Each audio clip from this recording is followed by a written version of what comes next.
we're gonna go into the underrated ones and really creepy ones. Okay, let's see what we got. Number 15. Okay, number 15. A lot of you may already know about the film, about the story by Washington Irving called The Legend of Sleepy Hollow. And that's what I mean by subject of my number 15 spot. And it's not going to be Disney's version, unfortunately. It's going to be the one by Tim Burton instead.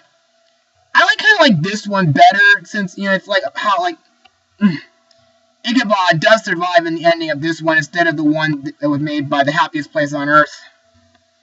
This story is a little bit different, though. Ichabod, instead of being a school teacher, he's instead a cop.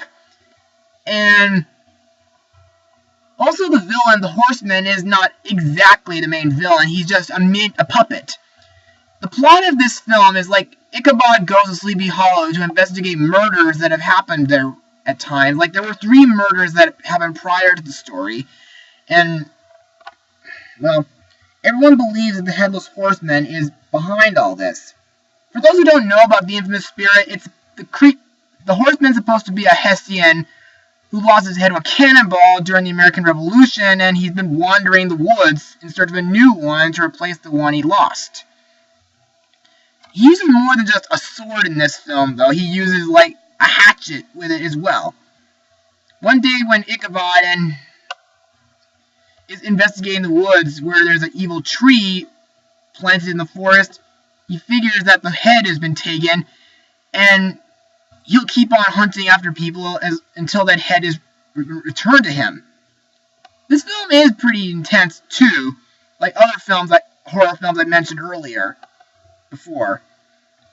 Now, if you're a fan of Tim Burton or a fan of the original Washington Irving story, you should give this one a watch. Sleepy Hollow. Watch your head! Let's see. Number 14. This one is a very underrated film. And it was introduced to me from a certain reviewer who's already counted down his top 11 next best scares of childhood, which a lot of you may know as High-Maitude. Yep. I'm referring to Watcher in the Woods. The premise of this one is the story about this film is about a family who moves into this house, which is owned by a woman named Miss Aylwood, played by Betty Davis. She tells the main characters, Jan and Ellie, about what happened years ago when she lost her daughter when she was playing some kind of game with 3 other people in an old church. And there might be something out there in the woods that might have the answer to what happened that fateful night. Interesting, though, that there are not any deaths at all in this film. And it's very rare that Disney would actually make something like this underrated. So I recommend this to anyone who haven't seen this film before, and it's really good. But really creepy at times, certain stuff that happens to Jan, her seeing things in mirrors and things out there glowing in the woods. Even the parts when Ellie is all seeing things as well. Watcher in the Woods. Watch it before it watches you.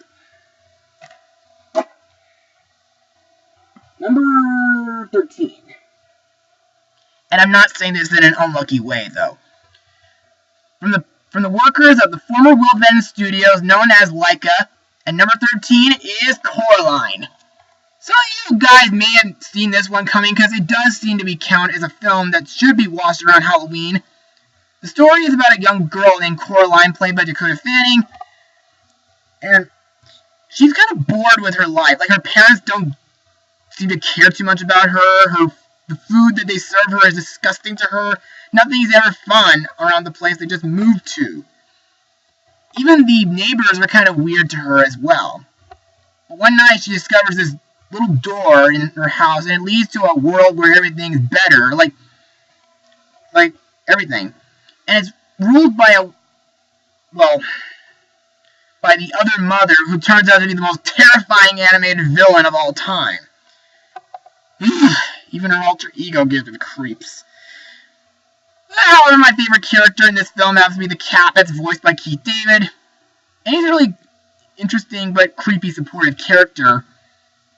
Even Wyborn he's alright for a supporting friend too. I would recommend this to anyone who hasn't seen this film. It does have the best stop motion animation since Nightmare Before Christmas, which I might talk about later. Coraline. Do not go through certain small doors. If you do, you might be in for a big, scary surprise. Number 12. Aardman, why did you have to split from DreamWorks and join Sony? But this film was made before Aardman did join up with Sony, though, when they were still with DreamWorks during the time. And this one was from a franchise that they're based on before they even made that scary Chicken Run film. Of course, this one happens to be the full-length film of the great duo, Wallace and Gromit. And you may already guess, this one is kind of a Halloween film. In this film, Wallace and Gromit have a company called Antipesto, where they hunt down rabbits so they can keep everyone's vegetables safe so they can grow them for the annual vegetable competition that's going on in the film. But one night they get this kind of weird idea about changing the bunny's behaviors with a mind manipulation thing. But something goes wrong with it, though. And on that same night, vegetables start to get ravaged by a monster known as the Were-Rabbit, which surprisingly happens to be Wallace all along. However, the villain is not the Beast, though.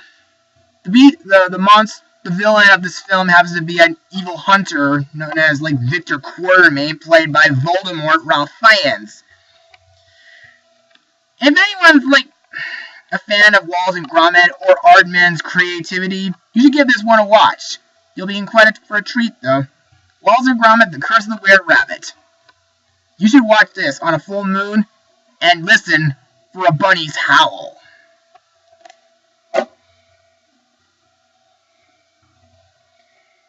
And before I go to my number 11 spot, just so you know that I am an actor at Musical Theater Village, and I'm a really fan of movie musicals. And there are going to be 2 on this list. And this one happens to be from a film that was from the music of Andrew Lloyd Webber. It does seem to fit the Halloween spirit. And I bet you can probably guess which one, which I might talk about first. Yes. Starring Jared Butler and Emmy Rossum, the film is The Phantom of the Opera 2004. I really had to put this one on the list because this one version seems to be, I think, a little bit better than certain versions of this story. I've seen it before. However, I wish I did see this on stage a long time ago. I'm kind of guilty about it, though. If I can see this film on the show on stage, I would be really excited to. The story is about what's interesting about this film, even to those who haven't seen the original stage musical, in this version, the Phantom does have a backstory, which was explained by Madame Giry halfway into the film. It's like saying that the Phantom used to be a tortured, deformed child that everyone called the Devil's Child, who was being dragged with a traveling circus. Giry, when she was a little girl, saved the Phantom from being tortured and hid him in the basement of the opera house, where he kept, doing mayhem and disasters and accidents throughout the years. Until at night when he hears, when he's grown up, when he hears, Christine Daae singing and plans to use her for his evilness. Personally, my favorite songs in the film happens to be the title song, Phantom of the Opera, and Wish You Were Here. Somehow Here Again. Emmy Rossum is a really beautiful singer, and personally she's a great choice for Christine Daae. And Jared Butler is a really powerful singer as well. Kind of reminds me of the time when I first heard my partner Sean Burgos sing as the role one time during my high school years. Battle of the Opera. A film that will stay inside your mind till the day you die. Okay, that about wraps it up for my part 3 of my countdown. I only have 2 more 5s to go, and then my honorable mentions will be next. So, till then, I gotta get going and plan to get going. See you later, dudes.